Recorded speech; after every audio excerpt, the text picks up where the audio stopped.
আসসালামু আলাইকুম। আমি Mohammad Jalaluddin, fitness with Jalal, followed by doctor Jahangir Kabir, chairman and founder JK lifestyle limited. আমি আছি ঝলমলিয়াতে। আমার আলম ভাই আর মহিউদ্দিন ভাই আমাকে বলব্যাক রোগার জোর করে ধরে নিয়ে আসছেন এখানে। আমিও এসেছি যে এই জায়গায় অনেক মানুষ আছে। আমি মানুষগুলো কথা বলবো আমি ডায়াবেটিসের উপরে। এখানে ডায়াবেটিসের অভাব আছে ভাই? ডায়াবেটিসের অভাব আছে? অভাব নাই, মানে মানে এতই মানে ডায়াবেটিসের প্রকট অবস্থা। হুজুর, হ্যাঁ, ডায়াবেটিসের রোগী বেশি। যে দেখতে কত মানুষ আছে দেখলেন, যে এতগুলো মানুষ কোনো না কোনো রোগে আক্রান্ত, যার কারণে আমাকে আলম ভাই আর মহিউদ্দিন ভাই বলছে যে এখানে আসেন, এই বিষয়টা করবো ডায়াবেটিস নিয়ে, তাই না? যার কারণে আমি এখানে আসছি। তো মূলত আমি কথা বলবো, এই কথার মধ্যে যদি আমার কোনো কথায় অসংলগ্ন কিছু পান আপনারা সঙ্গে সঙ্গে প্রোটেক্ট করবেন এবং বলবেন যে এটা এই এই এই এই। আচ্ছা, মূলত ডায়াবেটিসটা কি, আমরা কি জানি যে আসলে ডায়াবেটিস কি? মূল কথা একটাই, ডায়াবেটিসটা কি কেউ জানি? জানি না, না? সাধারণত আমরা গ্লুকোমিটার দিয়ে কি চেক করি? রক্তের সুগার চেক করি। যখন সুগারটা বেশি হয় তখনই তো সাধারণত বলা হয় যে ডায়াবেটিস হয়েছে। এটাই তো জানি নাকি? তাহলে এটাই জানেন না কাকা? তাহলে ডায়াবেটিস মানে রক্তের সুগার বেশি, এটাই তো ডায়াবেটিস। আমাদের তো এর বেশি ধারণা নাই। আর একটা কথা বলি যে আপনি ধারণা বা জ্ঞান অর্জন না করলে আপনি সুস্থ থাকতেও পারবেন না, হতেও পারবেন না। তো আল্লাহ আমাকে যেটুকু জ্ঞান দিয়েছে, যে ডক্টর জাহাঙ্গীর কবির স্যার আরো এই সংশ্লিষ্ট যত ডাক্তার আছে তাদেরকে শুনে আমি যতটুকু জ্ঞান অর্জন করেছি, আমি চেষ্টা করেছি, তাই পারছি। আচ্ছা, রক্তের চিনি বেড়ে যায়, তাই হচ্ছে এটা ডায়াবেটিস। আর চিনিটা বাড়ে কেন? আমি ভাত খেলে আমার চিনি বাড়ে না, কিন্তু আপনি খেলে আপনার বাড়ে কি জন্য? এর অবশ্যই এর মধ্যে একটা কারণ আছে। এই কারণটাই আপনাকে জানতে হবে। আমি যে প্রতিদিন এক্সারসাইজ করি, আর যে ভ্যান ঠেলে বা মাঠে কাজ করে, আর যে কিছু করে না, সবাই তো খায়। খাওয়ার পরে আমরা বেশিরভাগই সুগারি খাবার খাই। খাওয়ার পরে কি আমার ব্লাডে বা আমার শরীরে সুগার ঢুকে, চিনি ঢুকে। এটাকে কাজে না লাগালে এটা কি হবে? জমা থাকবে। আর আমার শরীরের মধ্যে কখনো চিনি আকারে জমা থাকে না, চিনি থাকবে না। কি জন্য? পাক্কা প্রমাণ, আপনার রক্তে যদি চিনির পরিমাণ বেশি হয়, আপনি হয় চোখে কম দেখবেন, নাহলে আপনি যেখানে কেটে যাবে ঘা ভালো হবে না, হয়তো বা আপনার বিভিন্ন ধরনের সমস্যা হবে। কি জন্য? রক্তে চিনি বেশি আছে তাই। তাহলে শরীর চিনি হিসাবে রাখতে পারে? চিনি হিসাবে রাখতে পারে না বলে তো আপনার রক্তের চিনি বেড়ে যায়, তারপরে ওটা ডায়াবেটিস আকারে আমরা চিহ্নিত করি। এই চিনিটা কি করে? শরীর ওই রক্ত থেকে কোষের মধ্যে ঢুকায়। কোষ হচ্ছে সকল শক্তির উৎস। কোষের তো কাজ করে। স্যারেরা আছেন, অনেকে স্যার আছে কিনা আমার ভুল হলে ধরে দিবেন। কোষই হচ্ছে সব কাজ করে। কোষ যদি ড্যামেজ হয়ে যায় তো আমি শেষ। তাহলে এই সুগারটা কোষের মধ্যে নিয়ে যায় হচ্ছে ইনসুলিন, যেটা প্যানক্রিয়াস থেকে উৎপন্ন হয়। ওটা ব্রেন নির্দেশ দেয় যখন আমরা সুগার খাই, সুগারও চিনি দিচ্ছি। মানে এই চিনিটা কোষের মধ্যে যাবে, যায় যদি আমরা কাজ করি, তাহলে চিনিটা গলে যাবো। ফাইন কথা, কি জানে বললেন? শেষ। তাহলে চিনিটা শেষ, তাই না? তাহলে চিনি কি আর জমা থাকলো আমার ব্লাডেও থাকলো না, কোষের ভিতরেও থাকলো না। যদি কাজ না করি তাহলে তো খরচ করার কোনো জায়গা নেই। তখন ওই চিনিটা কোষের মধ্যে উল্টা ফ্যাটে রূপান্তর করে। বডি নিজেই ফ্যাটে রূপান্তর করে। ফ্যাটে রূপান্তর করলে বডিতে ফ্যাট জমা করলে কোনো সমস্যা নাই। শাহিন ভাইয়ের কি সুন্দর ফ্যাট হয়েছে। এটা কি? সব ফ্যাট। তিনি খাইছে চিনি, করেনি খরচ, চিনি উল্টা বডি নিজে ফ্যাট বানাইছে, শরীরের মধ্যে জমা করছে। এইভাবে 150-200 কেজি আপনি হতে পারবেন, কিন্তু চিনি জমা করি 150-200 কেজি হতে পারবেন না। ফ্যাট জমা করি 150-200 কেজি হতে পারবেন। আমি বুঝাতে পারছি? চিনি এভাবে ফ্যাট হয়। কোথায় এই ফ্যাটটা জমা হয়? ওই যে কোষের মধ্যে। ভাই আর কথা বলছেন যে রক্ত, আমি চিনি খাইছি, রক্তে চিনি আইছে, তারপরে এই চিনিটা ইনসুলিন টেনে নিয়ে কোষের মধ্যে দিচ্ছে, তখন আমি কাজ করার এনার্জি পাইছি। কিন্তু কাজ করি নাই, খরচও করি নাই, ওইটা বডি কি করলো? ফ্যাট বানালো, দিয়ে কার মধ্যে জমা রাখলো? কোষের মধ্যে। তাহলে কোষের জায়গাটা কমলো না বাড়লো? কমলো। এই প্রক্রিয়ায় চলতে থাকে, আর কোষ বড় হতে থাকে, আমার আপনার ভুঁড়িও বড় হতে থাকে। এমন এক সময় আসে যখন কোষের মধ্যে আর কোনো জায়গা নেই। এরকম তো হবেই, হবে না? এটা তো সাধারণ জ্ঞান যে জমতে একসময় তো কোষের জায়গাটা ফুরাই যাবে। তখন চিনি কি আর কোষের মধ্যে ঢুকতে পারবে? ঢুকার কোনো জায়গা আছে? ঢুকবে না। তখন চিনি এই রক্তের মধ্যে ঘোরাফেরা করবে। আর রক্তের মধ্যে থাকলে অনেক সমস্যা। একটু আগে বলে আসছি। তখন ব্রেন কি করে? যে এই প্যানক্রিয়াসকে বলে যে আরো ইনসুলিন তৈরি করো। তখন প্যানক্রিয়াস তার সামর্থ্য যতখানি আছে ততখানি সামর্থ্য শক্তি দিয়ে ইনসুলিন আবার তৈরি করে জোর করে আবার কোষের মধ্যে ঢুকাবে। জায়গা নাই, তারপরে জোর করে ঢুকাচ্ছে, আর বেলুনের মতন ফুলতেছে।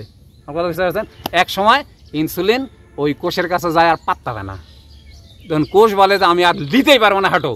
তখন আপনার এই রক্তের মধ্যে ঘোরাফেরা করবে। তখন আপনি টেস্ট করে দেখবেন। মানে টেস্ট করার আগে কি হবে? আপনার চোখে কম দেখবেন, কেটে গেলে ঘা হবে, বা বিভিন্ন ধরনের সমস্যা হবে, যে কোনো সমস্যা, গিটে ব্যথা হবে, তারপর রাত্রে ঘুম হবে না, তখন আপনি চেক করে দেখবেন ডায়াবেটিস। এই হলো ডায়াবেটিস হওয়ার মূল কারণ।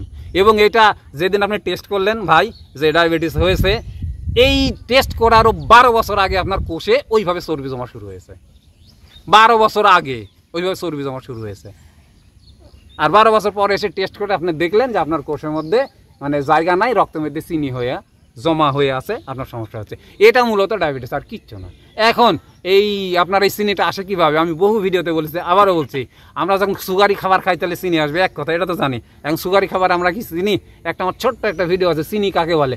যেই খাবারটা খাইলে আপনার রক্তে চিনির পরিমাণটা বেড়ে যায় ওটাই সুগার, আর কোনো কথা নেই। আপনি কি খাবেন এখন? যেই খাবারটা খাওয়ার পরে দেখবেন যে আপনার রক্তের মধ্যে চিনির পরিমাণটা বেড়ে গেছে, ওটাই সুগার। ধান থেকে যত জিনিস তৈরি হবে খাবেন, রক্তে সুগার বেড়ে যাবে, তাইলে ধানের তৈরি সকল জিনিসগুলো সুগার। সেম একই অবস্থা, গম থেকে যত জিনিস তৈরি হবে ওইটা খাওয়ার পরে যদি আপনার সুগার বাড়ে, তাহলে গম থেকে যা তৈরি হবে সবগুলোই সুগার। ডাল থেকে যত জিনিস তৈরি হবে আপনি খাওয়ার পরে যদি সুগার বেড়ে যায়, তাহলে ডালও হচ্ছে সুগার। দুধ, দই, টক দই, মিষ্টি দই, এগুলো খাওয়ার পরে যদি সুগার বাড়ে তাহলে ওটাই সুগার। ফল, যেইটার নাম ফল, এক কথাই বললাম আমি, যেইটার নাম ফল, হোক টক মিষ্টি যা হয় হোক, এটা খাওয়ার পরে যদি আপনার সুগার বাড়ে তাহলে ফলেও সুগার আছে। মাটির নিচে সকল সবজি যেটা খাওয়ার পরে সুগার বাড়বে ওটাও সুগারি ফুড, ঠিক আছে। যেটা আপনার মুখে মিষ্টি লাগবে, এটা বিশেষ করে মধুর কথা বলা হয়। ডায়াবেটিস রোগীর মধু খাই উপকার বলে, হ্যাঁ মধু উপকার, মধু মহা ঔষধ কার জন্য? যার সুগার নাই বা অন্য কোনো সমস্যা নাই। আচ্ছা, তারপরে আরও দুইটা জিনিস আছে, ওই দেন কলা, কাঁচকলা যেটা, সেইটা, আর মিষ্টি কুমড়া। এতগুলো খাবারের মধ্যে সুগার থাকে, খাবারের মধ্যে। এগুলা খাওয়ার পরে ওই যে কোনো কিছু করেননি, জমিছে, কোষ শেষ হয়েছে, কোষের মধ্যে কোনো জায়গা নাই, আর আপনার ডায়াবেটিস হয়েছে। এটা খাবারের কথা বললাম। আরও দুইভাবে সুগার আসে বডিতে, একটা হচ্ছে রাত জাগলে। সেদিনকে রাত জাগার বিষয়ে কাকা আমি বললাম না, আপনি যখন রাত 10টা ক্রস করবেন, মেলাটোনিন ওয়াশ আউট হয়ে যাবে। রাত 8:30টার মধ্যে সর্বোচ্চ মেলাটোনিন আসে বডিতে, 8:30 থেকে 9টার মধ্যে। আপনি ঘুমাবেন না, 10টা ক্রস করবেন, আপনার বডিতে অটো সুগার তৈরি হবে, অটো সুগার। যাদের ডায়াবেটিসের রোগী আছে, খালি এক রাত না ঘুমায় সকালে সুগার টেস্ট করে দেখেন যে কী অবস্থা হয়। তাহলে রাত জাগলে সুগার আসবে। আর টেনশন করে দেখেন যে কী পরিমাণ সুগার আসে বডিতে, টেনশন করলে সুগার আসবে। এই 3ভাবে বডিতে সুগার আসে। আর টেনশন করলে বডি আস্তে আস্তে আস্তে ঘুম পোকার মতন খেয়ে মানে নষ্ট করে ফেলে দেয়, ঘুম পোকার মতন নষ্ট করে ফেলে দেয়, রাত জাগলেও নষ্ট করে ফেলে দেয়, কিন্তু খাইলে বড় হয়। তাহলে এইভাবে আপনার ডায়াবেটিস হয়, তাহলে এগুলো বাদ দিতে হবে। তাহলে কী করবেন এটাও একটু বলে নিই আমি। তাহলে আপনার তো সুগার বেশি, তাহলে আপনি সুগার খান কে? প্রথম কথা হয়, বডিতে সুগার বেশি তো আপনি সবসময় সুগারই তো খান, ঠিক কইছেন কথা না? তাহলে সুগারটা আপনাকে আস্তে আস্তে কমাই দিতে হবে। যেগুলোতে সুগার নেই সেগুলোতে খাইতে হবে। কী খাবার খাবেন এই প্রশ্ন ঘুরে ফিরে আসে। মেইন খাবার, আমরা যেরকম ভাত রুটিকে মেইন খাবার ধরেছি, এরকম মেইন খাবার হিসেবে আপনাকে ধরতে হবে সবজি, সালাদ, ডিম, মাছ। আপনার যখনই ক্ষুধা লাগবে এগুলো খাবেন, এখানে সুগার বাড়বে না। এটা হচ্ছে মেইন খাবার। এর সাথে বহু ভ্যারাইটি খাবার আছে। আর মেইনলি আপনি তো চলেন চিনি দিয়ে। 2টা মেটাবলিজম বডিতে আছে, সারা থাকলে ধরে দেবেন। 2টা মেটাবলিজম বডিতে আছে, একটা হচ্ছে সুগার মেটাবলিজম, একটা ফ্যাট মেটাবলিজম। ফ্যাট মেটাবলিজম হচ্ছে হেলদি মেটাবলিজম, আর সুগার মেটাবলিজম হচ্ছে আনহেলদি মেটাবলিজম। আমরা 100% মানুষ ওই সুগার দিয়ে চলি। তাহলে সুগার যখন স্টপ করে দেবো, আপনার বডি চলবে কি দিয়ে? সুগার আস্তে আস্তে কমাই দিচ্ছি, তাহলে আপনার বডি চলবে কি দিয়ে? ফ্যাট দিয়ে চলানো শিখাইতে হবে। তাই এই পর্যায়ে এসে আপনাকে প্রচুর প্রচুর ফ্যাট খেতে হবে। 75% পর্যন্ত ফ্যাট খেতে হবে আপনাকে, যে খাবারটা খাচ্ছেন এর মধ্যে। নাম্বার 1 ফ্যাট আমি বলে দিই, যেহেতু ভিডিওটা বিভিন্ন জায়গায় যাবে। MCT অয়েল, যেটা কোকোনাট থেকে তৈরি হয়, এর চাইতে ভালো ফ্যাট পৃথিবীতে আমার জানা মতে নাই, যতটুকু আমি জানছি। দ্বিতীয় হচ্ছে কোকোনাট অয়েল, যেটা এক্সট্রা ভার্জিন কোল্ড প্রেস, এর অনেক ভ্যারাইটি আছে। অর্গানিকের ভিডিওটা আলাদাভাবে করবো একদিন আপনাদের নিয়ে। তারপরে আসবেন অলিভ অয়েল, তারপর আসবে ঘি, তারপরে ডিমের কুসুম। ডিমের কুসুম মানে গোটাটা ডিম খেতে হবে, কুসুমে ভালো ফ্যাট থাকে। তারপর নদী বা সমুদ্রের তৈলাক্ত মাছ, এগুলো হচ্ছে গুড ফ্যাট। বুঝতে পারছি? এই ফ্যাটের পরিমাণ আপনাকে খেতে হবে 70%। আর তার সাথে খেতে হবে শাকসবজি, সালাদ, ডিম, মাছ। আর এই পর্যায়ে 5-7 দিন আপনাকে এত বেশি খাওয়া লাগবে, যত ক্ষুধা লাগবে তত খাওয়া লাগবে আপনার। কি জানেন, আপনি চিনি দিয়ে চলছেন, বডি চিনি খুঁজে পাচ্ছে না, আর আপনি খাচ্ছেন ফ্যাট, তখন বডি বাধ্য হয়ে ফ্যাটে হাত দিবে, তখন ফ্যাট দিয়ে বডি চলা শুরু হবে। যখন ফ্যাট দিয়ে বডি চলা শুরু করবে, এইভাবে আপনি খাবেন দিনের মধ্যে যতবার খুশি ততবার। এখানে একটা কথা বলেলি, যখন চিনি খাওয়া বাদ দিবেন, আপনার মাথা এমনভাবে এইভাবে বাড়ি পাড়বে, আপনি হাঁটতেই পারবেন না, চোখে সরিষার ফুল দেখবেন। এই সময়ে ওই যে পিঙ্ক সল্টের কথা বলি আমরা, পিঙ্ক সল্ট মিশ্রিত পানি আপনার খেতেই হবে, ভাষাটা বুঝেন, খেতেই হবে। তার মানে পার লিটারে 1 চা চামচ পিঙ্ক সল্ট থাকবে। যত পানি আপনার ভিতরে ঢুকবে প্রত্যেক পানির সাথে পার লিটারে 1 চা চামচ পিঙ্ক সল্ট থাকবে, তাহলে আপনার মাথাটা আর বাড়ি দিবে না। আর ডাবের যদি সংস্থান করতে পারেন, মহা ঔষধ, বিকালে একটা করে কচি ডাবের পানি খাবেন, তাহলে জীবনেও আপনার প্রবলেম হবে না। এই দুইটাই ভুল করে আমি যত পেয়েছি। খাবারটা মনে করে যে আমার ওয়েট লস করবো, কম খাবো, মারাত্মক ভুল। প্রথম পর্যায়ে আপনি হাতির মতন খাবেন, হাতির মতো যত খাইতে পারবেন তত খাবেন। আর কয় খাইতে পারেন না, ওই যে আপেল সিডার ভিনেগার আছে, লেবুর রস আছে, আরও বিষয় খাওয়ার জন্য, হজম করার জন্য বিষয় আছে, যে ব্যায়াম করলাম তাহলে আপনার খাওয়া বাড়বে। ফ্যাট খাবেন 75%, অবশ্যই পিঙ্ক সল্ট মিশ্রিত পানি খাবেন, আর একটা করে কচি ডাবের পানি খাবেন, জীবনেও আপনার শরীর দুর্বল হবে না। আচ্ছা, এইভাবে 5-7 দিন চলবেন, কারো 3 দিন, কারো 5 দিন, কারো 10 দিন, এইভাবে চলতে হয়। চলার পরে বডি দেখে তার ভিতরে এই একেবারে ফ্যাটের পাহাড় জমা হয়ে আছে। যেহেতু বডি ফ্যাট দিয়ে চলা শিখে গেছে, তাহলে ফ্যাটটা চোখে দেখতে পাচ্ছে। আর আগে তো চিনি দিয়ে চলছিল, তাই সঞ্চিত ফ্যাট দেখতে পাচ্ছিল না। এখন ফ্যাট দিয়ে চলছে, বডি ফ্যাট দেখতে পাচ্ছে, তখন বডি আর বাইরে থেকে খাওয়ার ডিমান্ড করবে না, তখন ভিতরের ফ্যাটটা গলা শুরু হয়ে যাবে, তখন আপনার এতটুকু ক্ষুধা লাগবে না, তখন আপনার খাওয়া বন্ধ, এবং আপনার এনার্জি বেড়ে যাবে, এবং মনের মধ্যে ফুর্তি ফুর্তি ফুর্তি ভাব আসবে একটা। এটাই হচ্ছে মানে রাইট ওয়ে।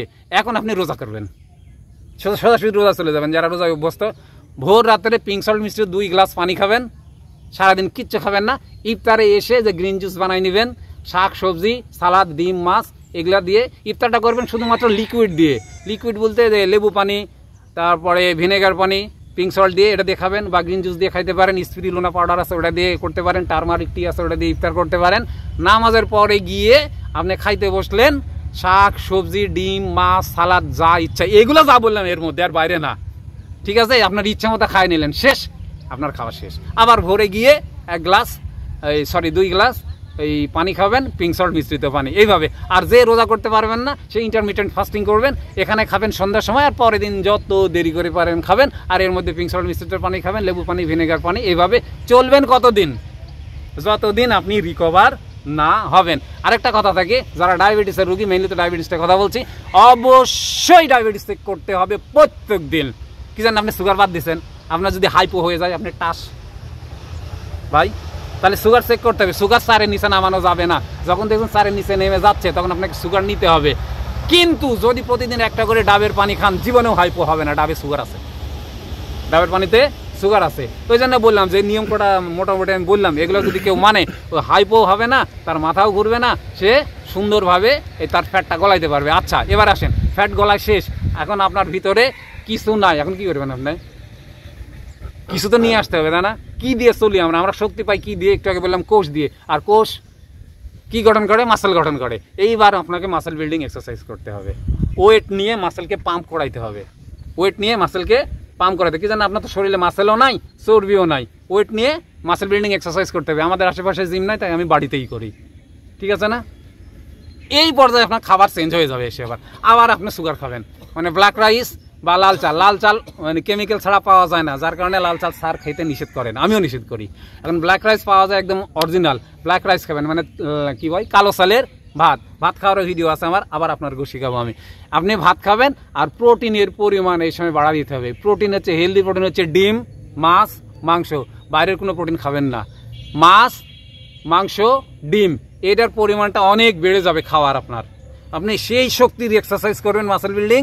আর 4টা 5টা 7টা 8টা ডিম খাবেন, 100 গ্রাম মাছ, 100 গ্রাম মাংস, এগুলো সব সবজি দিয়ে খাবেন। তারপরে সব খাওয়া শেষে গিয়ে ব্ল্যাক রাইস খাবেন। এইভাবে করবেন। আর মাসেল বিল্ডিং এক্সারসাইজের বহুত নিয়ম আছে, এই নিয়মগুলো জানে করতে হবে। এখন বলেন, কারো কোনো প্রশ্ন আছে কিনা আমার এই কথার মধ্যে? কালো চাল, একটা খুবই উন্নত মানের চাউল, এটা ভালো কার্বোহাইড্রেট, আমি চিনাই দেবো। আচ্ছা, প্রসেস ফুড খাইলে তো ডায়াবেটিস হবে। প্রসেস ফুড তো কেমিক্যাল, এটা ডায়াবেটিস হবে। ডায়াবেটিসের বিস্কুট বলে কোনো বিস্কুট আছে পৃথিবীতে? ওই বিস্কুটটা তৈরি হয় কি দিয়ে ভাই? আটা দিয়ে তৈরি হয় না? আর প্রথমে তো আটার গোষ্ঠী মারিয়েছি আমি, আটা অনেক চিনি। আচ্ছা, হ্যাঁ, প্রসেস ফুড নিয়ে সুন্দর একটা ভিডিও করবো একদিন আলাদা। ডায়াবেটিসের উপরে থাকি আজকে। আর কোনো ডায়াবেটিস নিয়ে কথা আছে কারো? না, আলাদা জিনিস। আচ্ছা, এখন কথা হচ্ছে, আপনি যদি এই নিয়ম মানতে পারেন, আপনি সুস্থ সুন্দর জীবন পাবেন। আর যদি বলেন না এত ভেজাল করা যাবে না, তাহলে আপনি সুস্থ সুন্দর জীবন পাবেন না। জান্নাতে যেতে হলে পাই টু পাই হিসাব করে আপনাকে চলতে হবে, তবে আপনি জান্নাতে পাবেন, তাছাড়া পাওয়া সম্ভব না। সামনেরটা আর একটু দেখ। আচ্ছা, এই যে এই ভাইগুলা একেবারে গালে হাত দিয়ে আমার এতক্ষণ ধরে লেকচার শুনলেন। আর আপনারাও যারা শুনছেন এতক্ষণ ধরে, যদি মনে করেন যে ভিডিওটা আরেকজনের উপকারে দিবে, তাহলে আপনারা একটু কষ্ট করে শেয়ার দিয়ে দিবেন। একটা আঙ্গুল, শুধুমাত্র একটা আঙ্গুলের টাকা দিয়ে শেয়ার দিয়ে দিবেন, যাতে অন্যের কাজে লাগে। আমরা চাই যে সবাই সুস্থ সুন্দর। তো এই পর্যন্তই আজকের ভিডিও। নেক্সট আরও ভিডিও আসবে ইনশাল্লাহ। তো কথা একটাই ঘুরে ফিরে, যার স্বাস্থ্য তার সম্পদ, তাকেই যত্ন করতে হবে, তাকেই জানতে হবে। So be healthy and keep healthy. আসসালামু আলাইকুম।